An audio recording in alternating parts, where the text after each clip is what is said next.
আজরাইল বেঈমানের সামনে ভয়ঙ্কর সুরত নিয়ে দাঁড়ায়া যাবে, ইমানদারের সামনে ইমানের সুরত নিয়ে দাঁড়ায়া যাবে।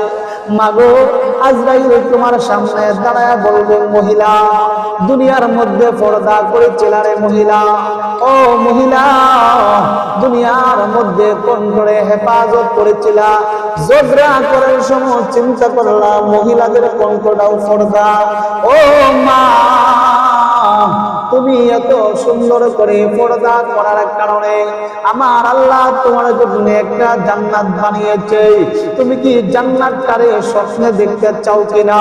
ওই কথা বলার পরে মহিলা বলে, আমি দুনিয়া থেকে বিদায় হয়ে যাব, আমি দুনিয়া থেকে যখন দুনিয়ার বাড়ি ছেড়ে দেব, দুনিয়ার মুসাফির খানা ছেড়ে দেব, আমি কোথায় যাব, কোথায় থাকবো, কোথায় কি করব? তখন ডাকে আর বলে, মা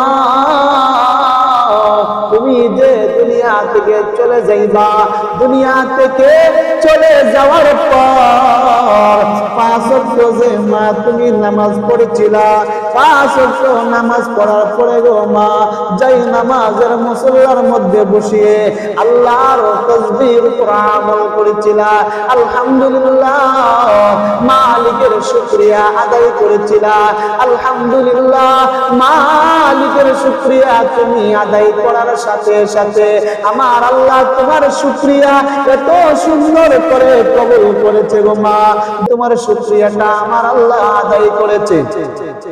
ও মা, শুধু শুকরিয়া আদায় করেছে তাই না, আল্লাহু আকবার, আল্লাহু আকবার 34 বার তুমি পড়ছো, 3 বার পড়ছো, 1 বার পড়ছো, 2 বার পড়ছো, আল্লাহু আকবার। আল্লাহ সকলের বড়, আল্লাহ সকলের বড়। ও মা, এত সুন্দর আমল তুমি করেছো, তোমার আমলের কারণে আমার আল্লাহ খুশি হয়ে গেছে। মাগো, তোমার মরণের সময় চলে আসতেছে, তোমার মরণের সময় নিকটবর্তী চলে আসতেছে। ডাকে আর বলেন, ও বাবা দুনিয়া থেকে বিদায় হয়ে যাব, আমি দেখতে চাই আমার আল্লাহ কোন ঘরের মধ্যে রাখবেন আমাকে। হঠাৎ করে ওই লোকটা ডাকে আর বলে, মাগো তুমি 2টা চক্ষু বিসমিল্লাহ করে বন্ধ করে নাও। 2টা চক্ষু বিসমিল্লাহ করে বন্ধ করে নিলেন, বিসমিল্লাহির রহমানির রহিম 2টা চক্ষু বন্ধ করে নিলেন।